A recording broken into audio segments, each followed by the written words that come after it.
Apple just reported third quarter profits topping Wall Street's expectations, but iPhone sales came in weaker than expected. So will the latest 5G enabled iPhones deliver results?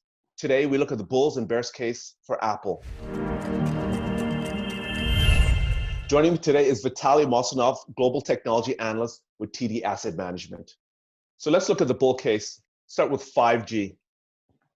Tony, 5G, how long have we been waiting about 5G, right? We've been talking about it for years now. Well, it's finally here. We saw Apple announce 4 new phones, all 5G, just weeks ago. And as of right now, they're shipping, they're getting into people's hands. And what the bulls are going to say is that 5G for Apple is going to be that big super cycle that they've been waiting for.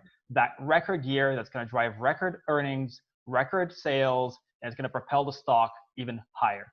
Okay, your next bull case is replacement cycle. And this is a simple one, but a powerful one. There's 1 billion iPhones out there or so, and the average iPhone user has had it in their hands for 4 to 5 years. So all Apple needs to do is have you change your phone every 5 years or so on average. If you do that, they can sell about 200 million phones. Now, the last couple of years, they've actually been tracking below that. So the bar is really low, and even an incremental shortening of that replacement cycle helps a lot. And the third one, carrier promotions.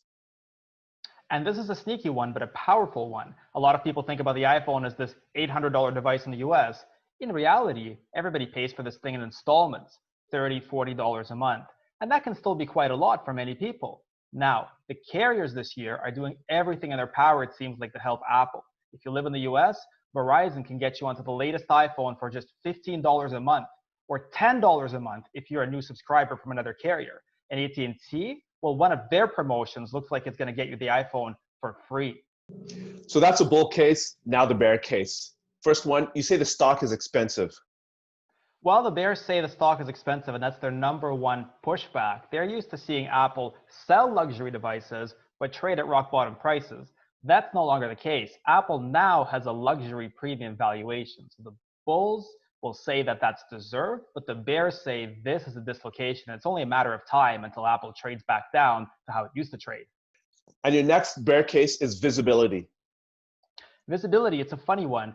We're here likely on the cusp of a pretty good iPhone cycle, and yet investors are already looking forward what comes next. So the bears will say, sure, maybe there's a really good 5G cycle now, but what happens the year after? Don't we have to now compete, so to speak, against those prior year numbers? And that's not going to be easy.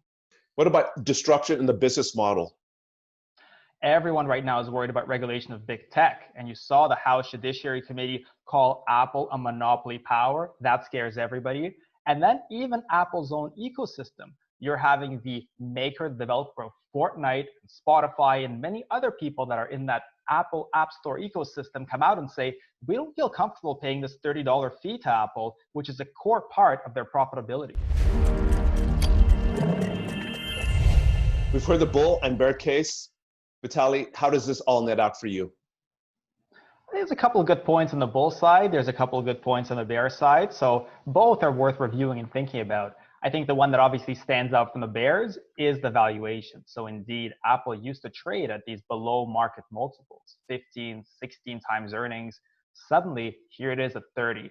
So you really have to sit back and ask yourself, do you believe in the sustainability of the iPhone? Do you believe that 3, 4, 7, 10 years from now, this iconic device is still going to be the control board for our digital lives and even more?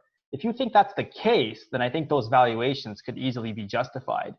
However, the bears will say again that the history of electronics does not justify that kind of path forward. And so it is this exciting debate out there. But over the next year, really, investors should probably focus more than anything on how is this cycle shaping up?